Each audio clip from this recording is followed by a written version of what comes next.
Meus queridos, a paz do Senhor, estamos em nosso programa direto ao ponto, pedindo que nos ajude, compartilhando, tá? Comentando, tá? Curtindo esse trabalho, para que o Senhor possa continuar abençoando, né?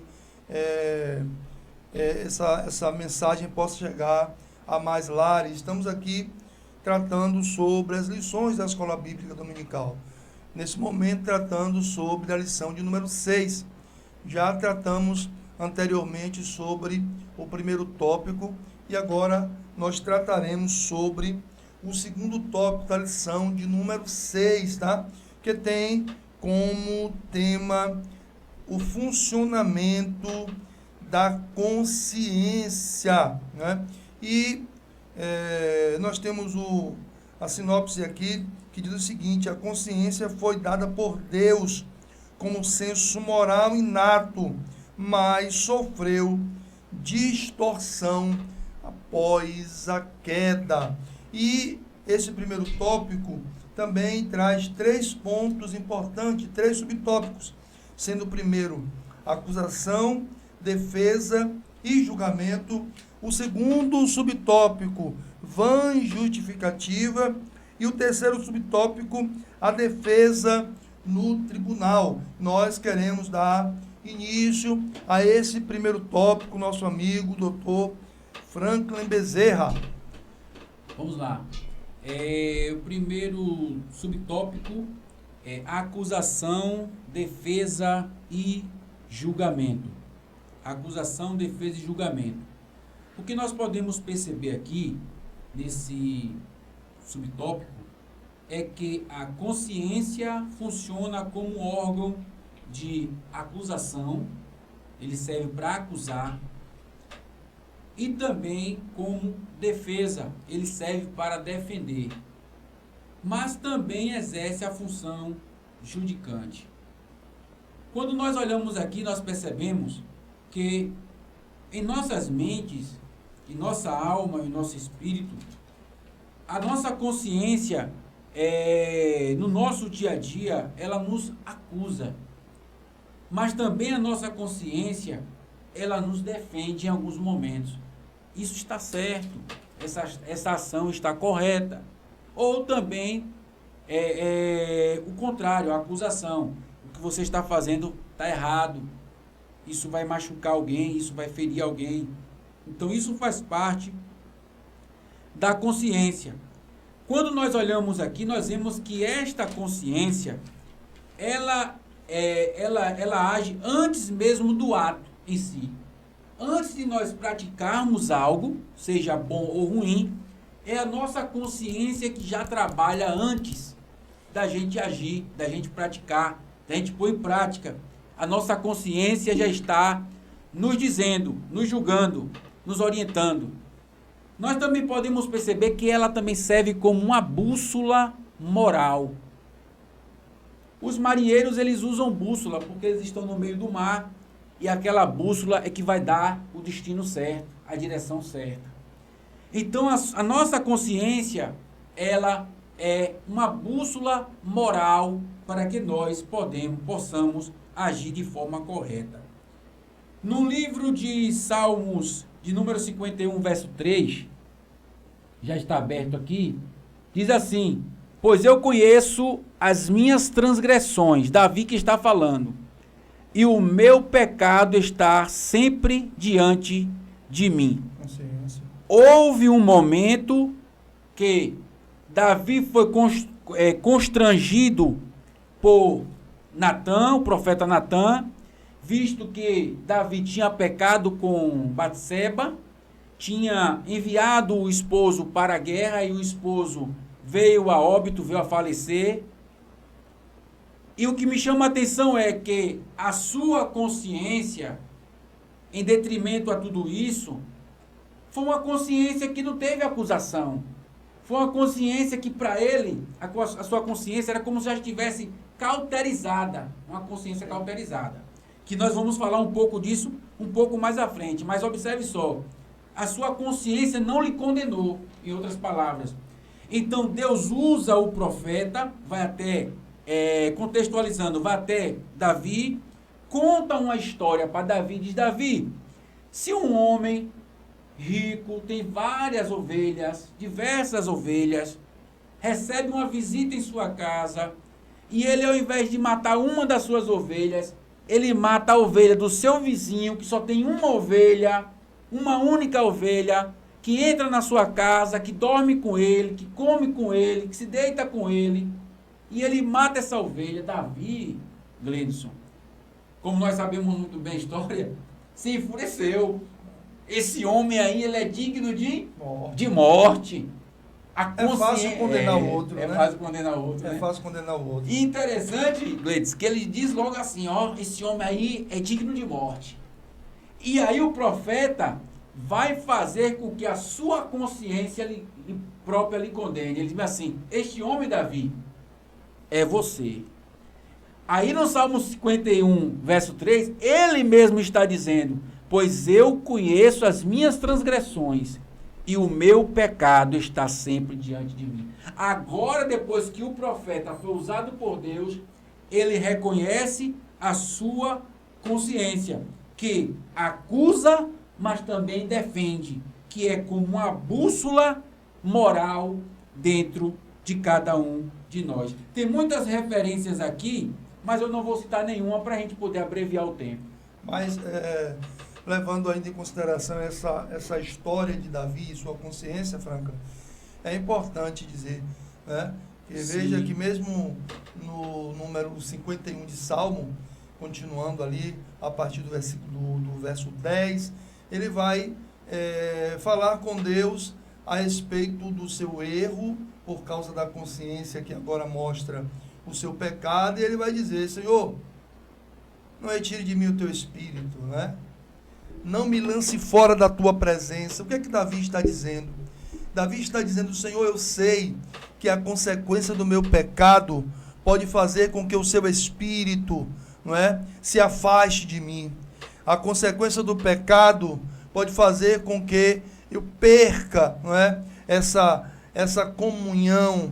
Não retire de mim o teu espírito, não me lance fora da tua presença, porque consequências do pecado, o que traz divisão do homem e Deus, não é? Lá Isaías vai dizer, os nossos pecados, me parece que Isaías 59, né? Os nossos pecados fazem divisão entre nós e o nosso Deus. E Davi sabia disso. Então a sua consciência lhe mostrou, Franklin, que ele poderia agora estar longe de Deus, longe da sua presença, longe do Espírito, né?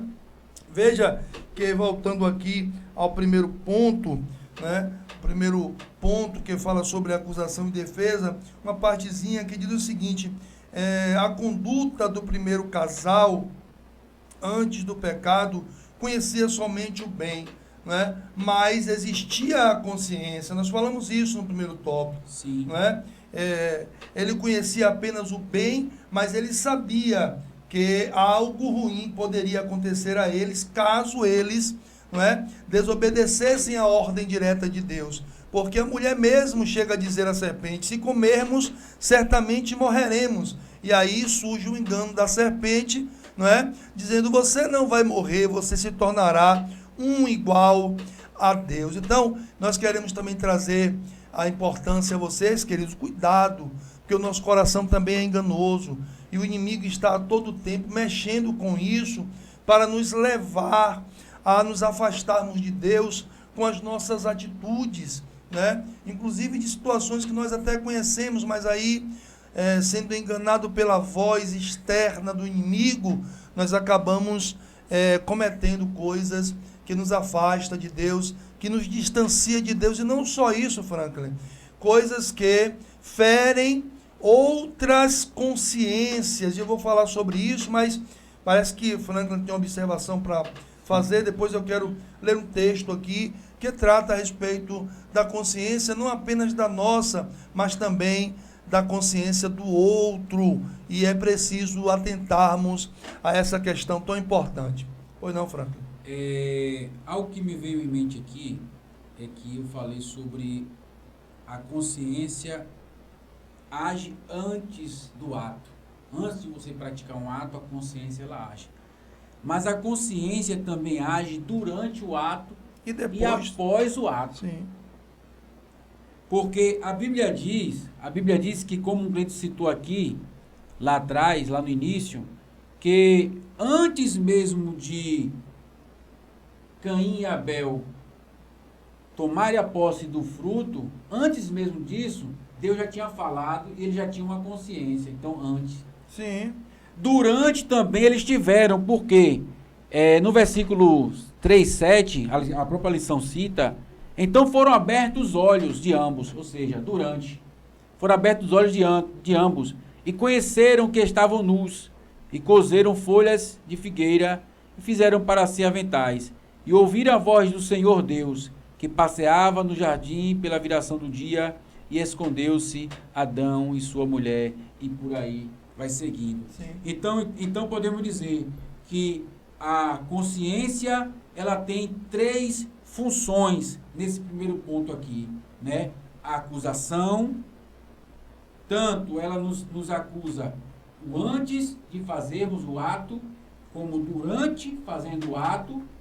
Você vai cair na sua consciência ali que você está fazendo algo errado. Sim. E como também depois, nessas 3 funções. Sim. Ela também age como defesa, mas também age como julgamento. Nós vemos aqui que, através desse julgamento, nós temos um exemplo muito forte, que me veio uma lembrança agora, é sobre Judas, quando Judas traiu Jesus, Cleidson. O que foi que aconteceu? A sua consciência lhe condenou, lhe acusou, entendeu? Uma função de acusação, lhe acusou de uma maneira que ele criou um remorso. E ele foi ali e tirou sua própria vida. Então, temos que ter esse entendimento da função o funcionamento da nossa consciência. Ela acusa, ela defende, mas também ela julga. Interessante, você estava falando aí, eu estava folheando aqui, Franklin, para lembrar onde estava o texto interessante que você colocou, né? Antes, durante e depois. Com Caim, veja o que acontece, né? Nós estamos falando aqui de Caim, estamos falando aqui de Abel, estamos falando aqui de Adão, de Eva, dessa consciência que nasce antes da lei escrita, né? E aí você colocando aqui, eu me lembrei aqui do texto de Gênesis 4. Veja só, quando Abel e Caim oferecem ao Senhor, né, os seus sacrifícios, e Deus atenta para o sacrifício de Abel. Veja que Caim fica muito irado, mas olha o que Deus fala para ele aqui, ó. Veja que interessante, ó. Capítulo 4 de Gênesis, versículo 6, ó. E o Senhor disse a Caim: por que estás irado? E por que o teu semblante está caído? Se tu fizeres o bem, não serás aceito? E não fazendo o bem, o pecado jaz à porta, e para ti será o desejo dele, e tu deves governar sobre ele. Está falando de um desejo, de um desejo que Caim estava tendo naquele momento, né, de cometer o pecado, e o Senhor diz: olha, já a porta, mas você precisa dominar sobre esse desejo que está no seu coração. Cuidado, seu semblante está caído porque você não foi aceito, a sua oferta não foi aceita. Mas por que não foi aceita? Porque você não fez o bem. Cuidado com isso, está à sua porta. Logo depois nós vamos encontrar Caim cometendo o ato, né, que nós comentamos no primeiro tópico, né, que ele rompe com essa questão moral inicial aqui, matando o seu irmão, né? Ou seja, já existia assim uma consciência que ele poderia cometer esse erro. Olha, já está à porta, domine sobre ele, não deixe ele dominar sobre você. Você falou sobre algo na lição passada, né, dos passarinhos que sobrevoam a cabeça, mas nós não podemos deixar ele fazer o ninho, né? Ou seja, esses passarinhos sobrevoaram a cabeça de Caim. Foi uma citação de Lutero. De Lutero, né? Atribuída a Lutero. Os passarinhos que voam, mas não podemos deixar que ele faça um ninho na cabeça. Caim foi isso. Os passarinhos sobrevoaram, o desejo do coração veio, ele não dominou o desejo e tirou a vida do seu irmão. Né? Então, depois veio, né, toda a consequência e essa conversa que Deus tem com ele por causa da morte do irmão. E ele fala, será que é tão grande o meu pecado que não posso ser perdoado? A consciência vem à tona de que ele cometeu um ato, né, um ato que era muito grave. Aí ele diz, será que é tão grande, né, que eu não posso ser perdoado? Ou seja, essa consciência nos acompanha antes, durante e depois. Mas interessante aqui, Franklin, sobre consciência, e eu vou citar sobre isso, que eu achei muito importante. Você também citou algo interessante, de que nós precisamos, né, ler os textos, né, da leitura diária. E na leitura diária, eu estou trazendo aqui para que nossos ouvintes entendam que se nós pararmos minuciosamente para estudarmos, nós vamos entender muita coisa. A lição é rica em informação. Sobre consciência, Paulo trata muito bem sobre isso, Franklin. E aí, veja só o que o texto diz aqui, e lendo esse texto, passo para você, para a gente continuar aqui esse tópico. Mas vai dizer aqui, ó, Romanos capítulo 8, e eu vou ler aqui o versículo 10 e 11, né? E se der para fazer a leitura, o 12 eu quero ler também. Vai dizer aqui, ó, pois se alguém te vir, né? Diz aqui, a tradução é, alguém te vir a ti, que tens conhecimento, somente a mesa no templo dos ídolos, não será a consciência do que é fraca, motivada a comer das coisas que são oferecidas aos ídolos? E porque teu conhecimento perecerá o irmão fraco pelo qual Cristo morreu. O 12 vai dizer, mas pecando assim contra os irmãos e ferindo a sua fraca consciência, pecais contra Cristo. Paulo está falando o seguinte, nós que temos conhecimento, cometemos coisas ilícitas, acabamos fazendo com que o nosso irmão também peque, porque ele vai olhar para nós e vai dizer, olha rapaz, Franklin tem conhecimento, está fazendo aquilo, então eu também posso fazer. Verdade. Gleidson é um professor de escola bíblica, é um pregador, é um ensinador, é um orientador, está fazendo aquilo, eu também posso fazer. Então, nós temos que tomar muito cuidado, porque se eu como carne, né, como Paulo mesmo diz aqui, e o meu irmão vai se escandalizar se me ver comer carne, sim, não coma carne na presença do irmão. Porque muitas das vezes o ato não é um ato de pecado, mas a pessoa quer fazer em frente, né, diante de pessoas que são fracas de mente, que não conseguem compreender, então não faça. A consciência é isso. Cuidado para que você não esteja cometendo atos, né? Como uma certa vez conversando com o irmão disse, não, mas é certo, então eu posso dizer. Eu disse, nem porque é certo você pode dizer, porque de repente esse certo pode trazer um escândalo que vai atingir a mente de alguém. Então, para que falar se isso pode trazer prejuízo para outras pessoas? Então, nós temos que tomar cuidado sobre isso. Mas, Franklin, continuando aqui, né, esse segundo tópico, que fala sobre a acusação, que é sobre o que disse aqui, a gente faz algo que alguém nos acusa, porque nós estamos rodeados de um número de testemunho. E alguém vai dizer, olha, Franklin está fazendo aquilo. E isso não trará prejuízo apenas a nós, mas aos irmãos que são fracos de consciência, que não conseguem compreender. Pois bem, continuando aqui, nós vamos seguindo aqui para as vãs justificativas, que é o segundo ponto, Franklin, dessa lição. Sim, sim. O segundo ponto, né, que é as vãs justificativas, a expressão foram abertos os olhos, Gênesis 3,7, também significa experimentação imediata da milícia, antes inexistentes em Adão e Eva.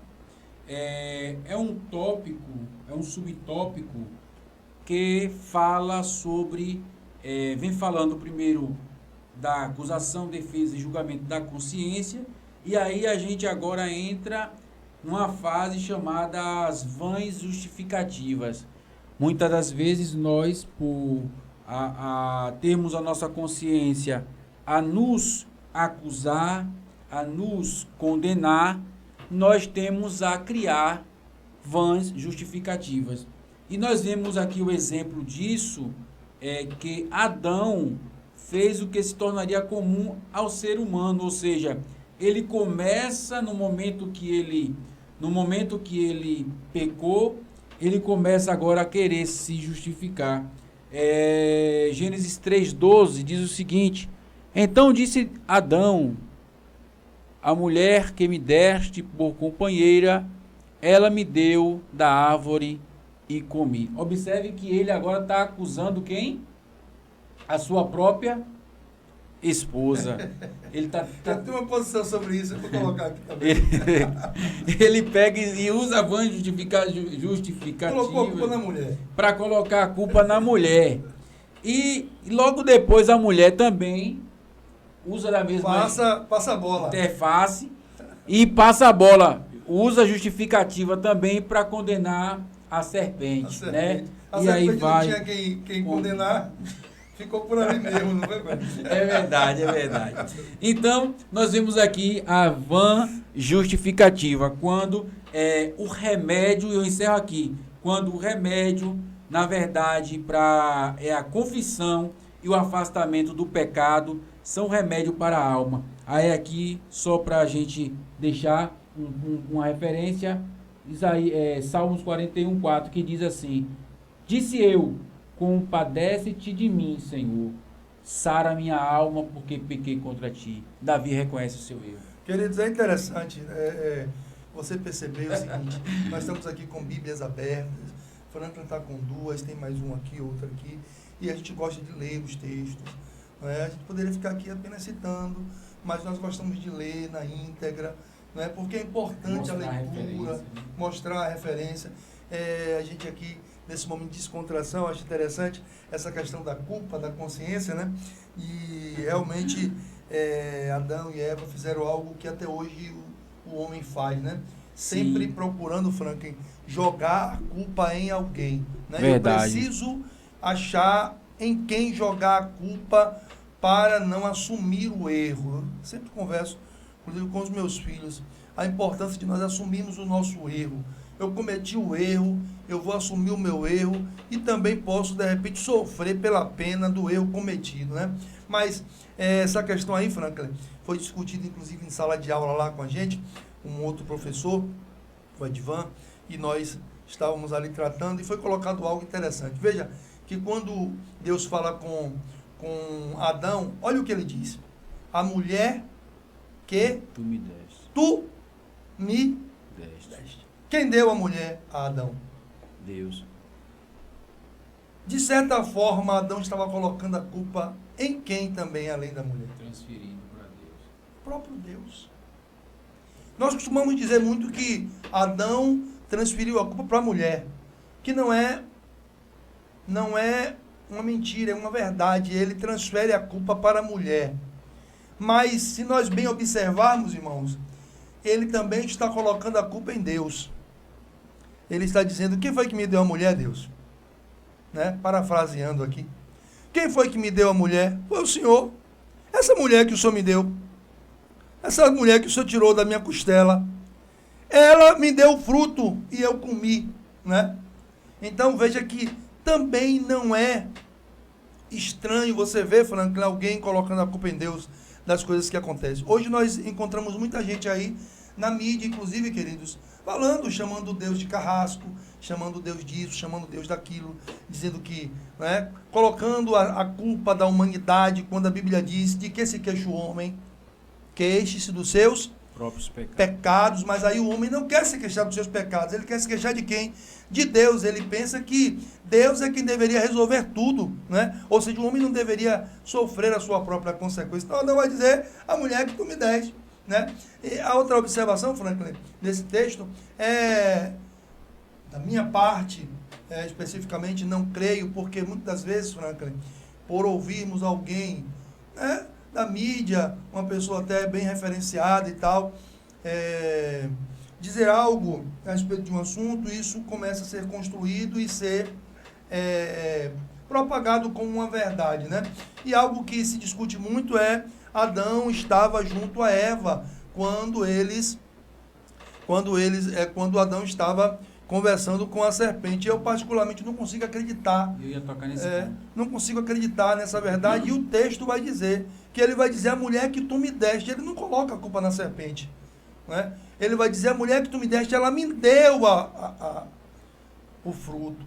Veja que quando a serpente conversa com a mulher diz, olha, Deus disse que nós não podemos comer.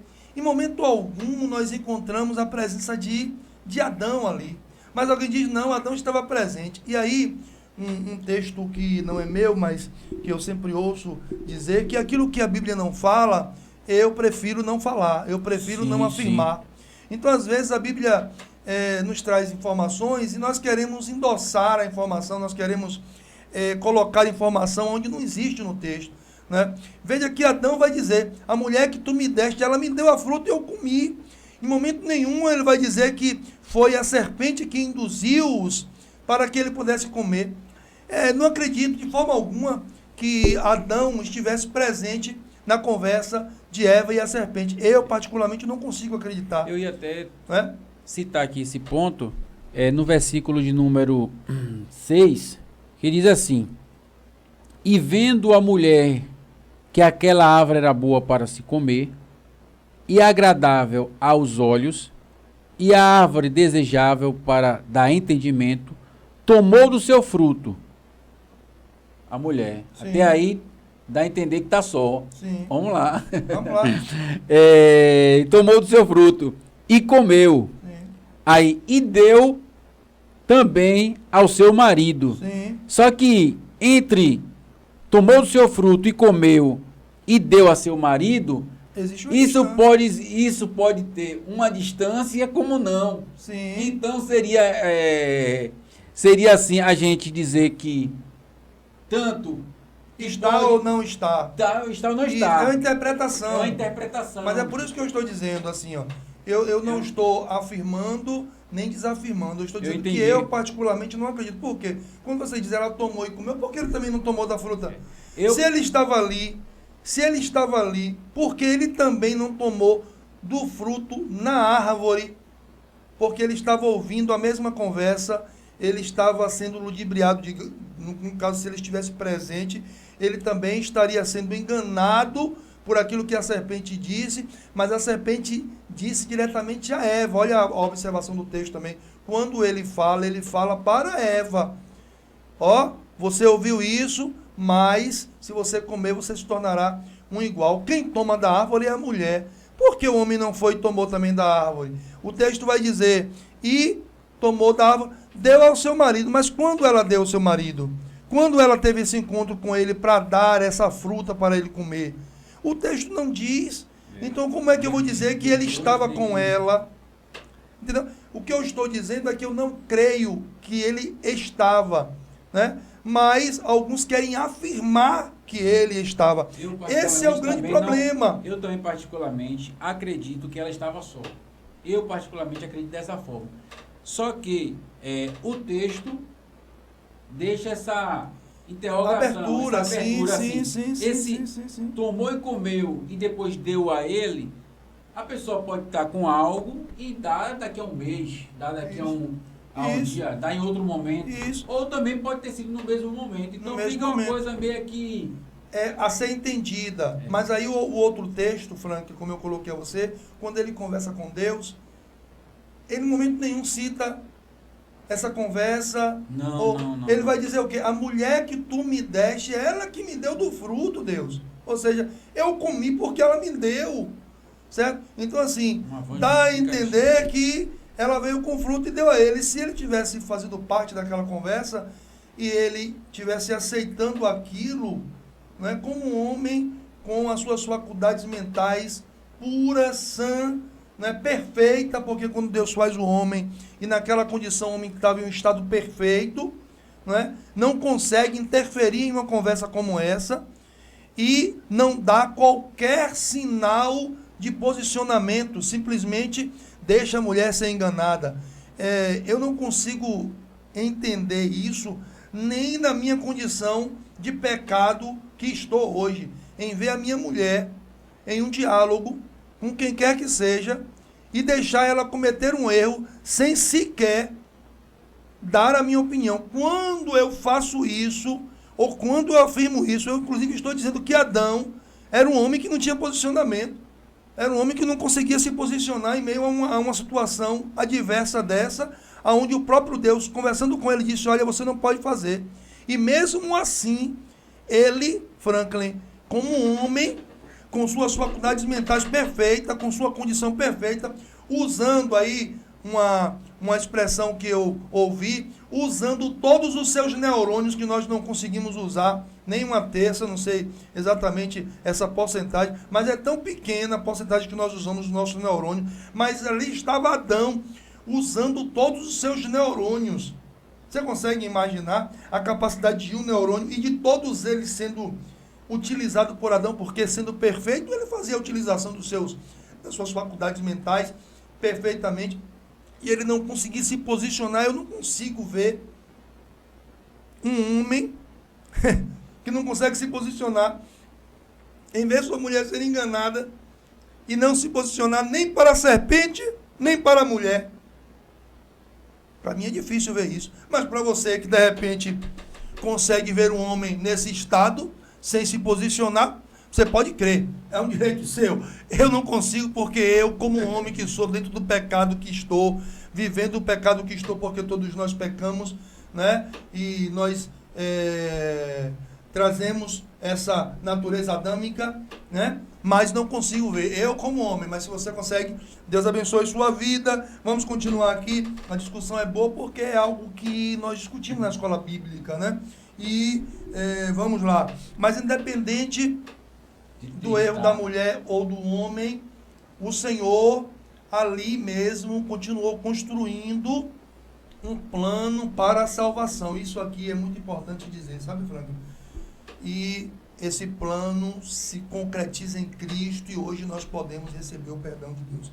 Franklin, vamos finalizar esse segundo tópico, né?